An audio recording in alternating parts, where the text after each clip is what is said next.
Welcome back to Bingo Topics, where we're going to cover a myriad of things connected with the Philadelphia Eagles.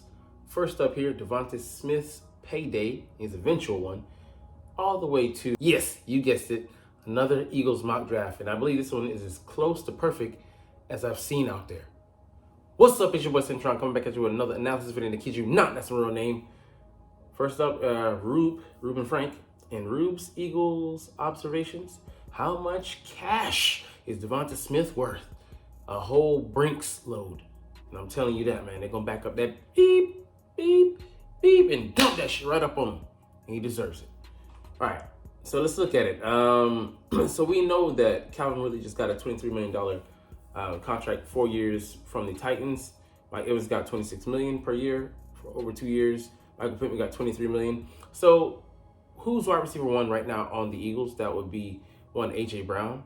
He's making $25 million per season on a $100 million contract. And Devonta Smith, I don't think he's going to get more than that, to be honest with you. Because, I mean, upset the balance, apple cart, what have you.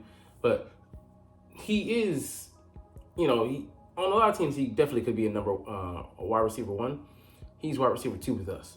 And that's going to factor into the equation. He hasn't hit 1,200 yards. He does have the possibility. I think this year he might actually do that, which actually might drive the negotiations up in his favor.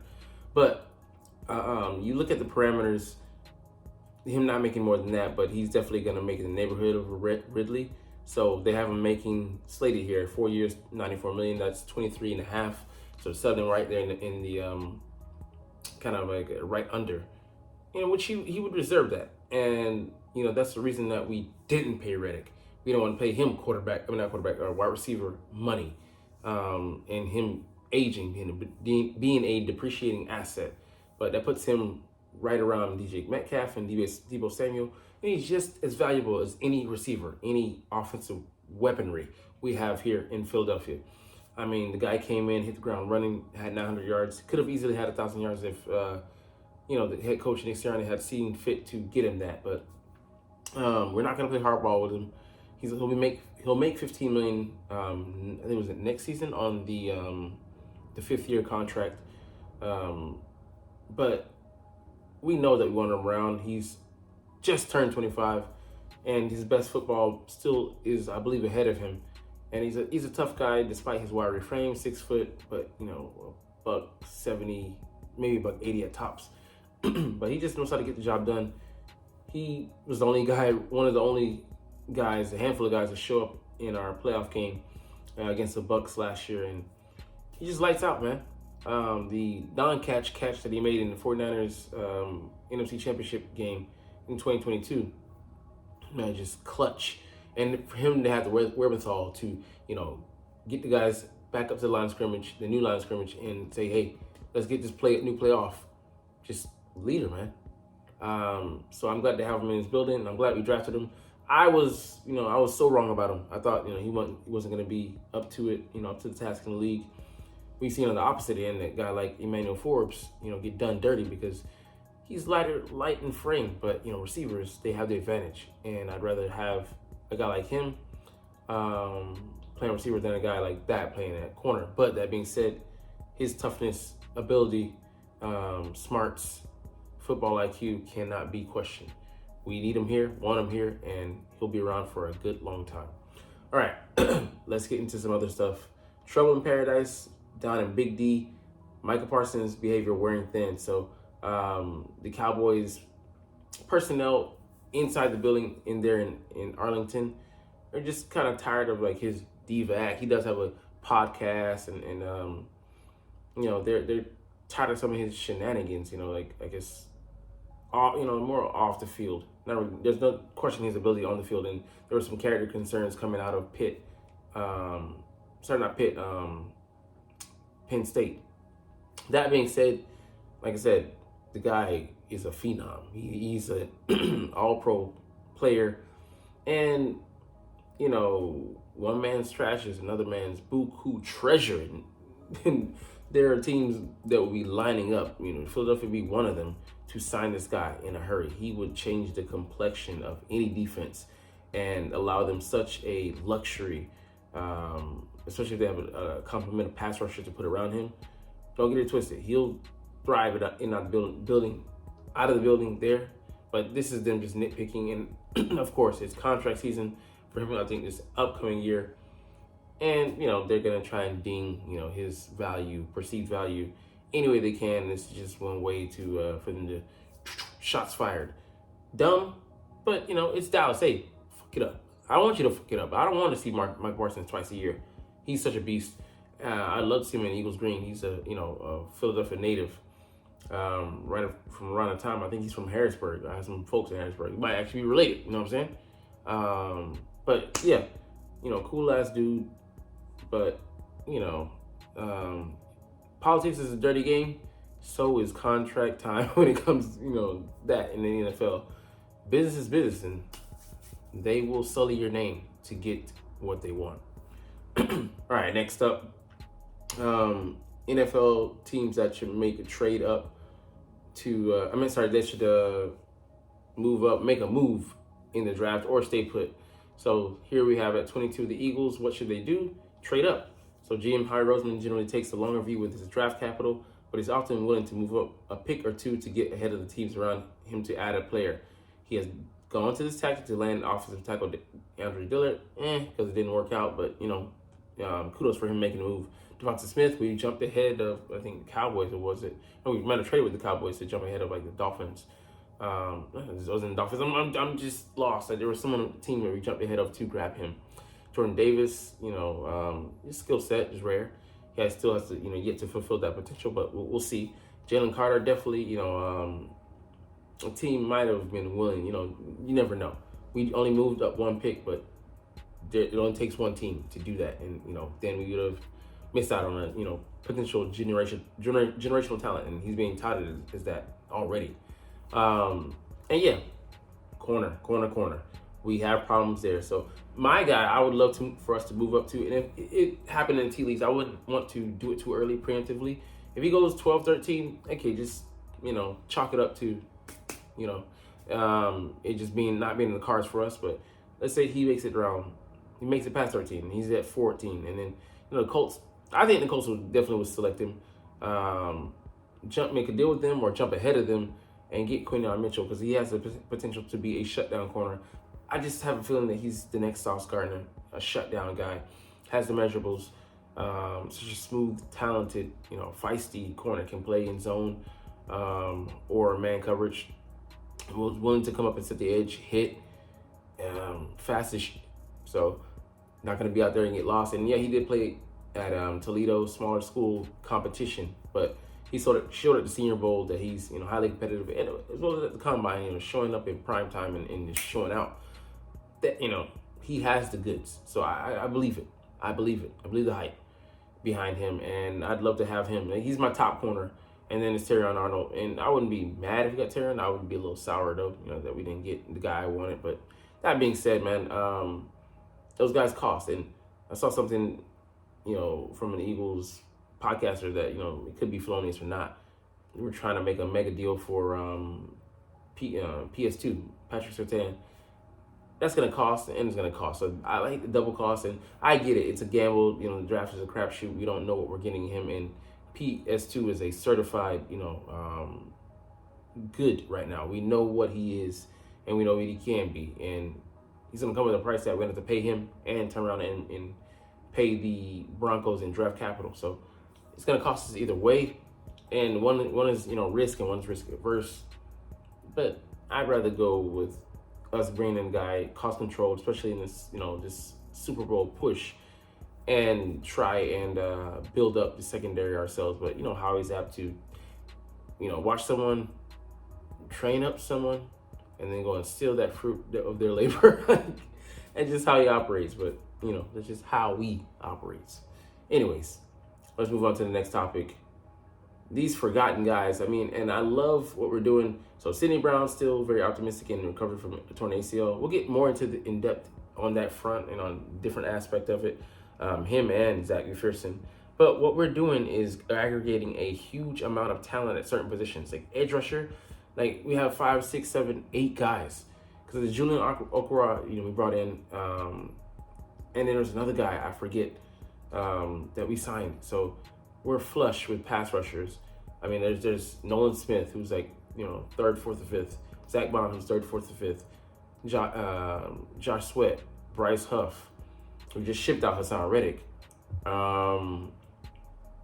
There's someone I'm forgetting. Brandon Graham. And then Julian Algora. And then there's another guy. Bring another name in there. And then just Patrick Johnson, who's not even really being considered. But just too many mouths to feed. I see him most likely being cut. We add one guy. We've got 8 potential mouths to feed. And got to carve out niches and playing time for it. That's a lot. As well as that cornerback. Sorry, James Bradbury, who should be cut or maybe shipped out, relegated to the bench at the very least. Darius Slay, Zach McPherson, just added back Avonte Maddox. We have Isaiah Rodgers, and there's Eli Ricks. There's Keely Ringo. That's already 7 guys, man. And I know there's another guy or two that we have on the roster. So, let's say we add a corner in the draft, which we're going to do. That's 8. How are you going to keep all these guys? You can't. So we're going to really see the cream rise to the top. And competition is going to be the name of the game. If you ain't competitive, get the fuck out the kitchen, because we're going to be cooking this bitch. So I'm happy to see these guys are back. But, nothing's guaranteed. We don't know what the fuck's going to be happening. Who's going to be on the roster? Who's going to get starting time, play time? Who's going to get, just released? And then there's another guy that I want out there we talked about yesterday in the CFL. Quantez Stiggers. Bring him into the equation. That's 9. Because we're not going to just settle on him. We're going to bring another guy in the draft. So, I mean, it's so much going on. I love it because I'd rather have all that spaghetti, throw it at the wall and see what truly sticks, and then move on from there. We can maybe wheel and deal. Might have a surplus before roster cuts, we come into the equation. And let's end the day by going on the Eagles Only 2024 mock draft version 4.0. Jimmy Kempinski, we have a love-hate relationship. The guy doesn't know who I am, but, I kind of don't like him in his takes, because he's like so negative at times. Just like Philly media is apt to do. All right, but anyways, I think this is a pretty perfect version. I'm gonna change a pick or two, or give us a suggestion the guy I would go with. But some pretty damn good picks. First overall, Teron Arnold. I don't know how he would fall this far without us. Oh, okay, the trade with Seattle. And hey, I'm not moving up to pick him. I'm moving up to pick Quinyon Mitchell. Like I said, if we do pick him, I wouldn't be mad. But I'd rather actually stay and get his teammate. I don't think he's that much better than Kool-Aid McKinstry, if he's better at all, because one didn't really thrive without the other. They were kind of playing off each other. Pause. Round 2, Kieran Amekeji. I think this is too early for him. I think he would go more in the 3rd round, but you never know. And he does have that, versatility. Started at left tackle and right guard, so I didn't even know that about him. He was at lower school prospect, lower level competition, FCS. That being said, man, he does have the measurable. I think he's pretty big, 6'5", 326. And if he could start in the interim at guard, or at least at the very least give us depth there and compete with Steen in the interim, I think Steen will come in and win that battle because he's got a year in the system, just similar to Cam Jurgens beating him out last year because he was well vetted and had that that year jump on him. I would love that, and this will give a tackle of the future, but an immediate return and by way of him playing at guard.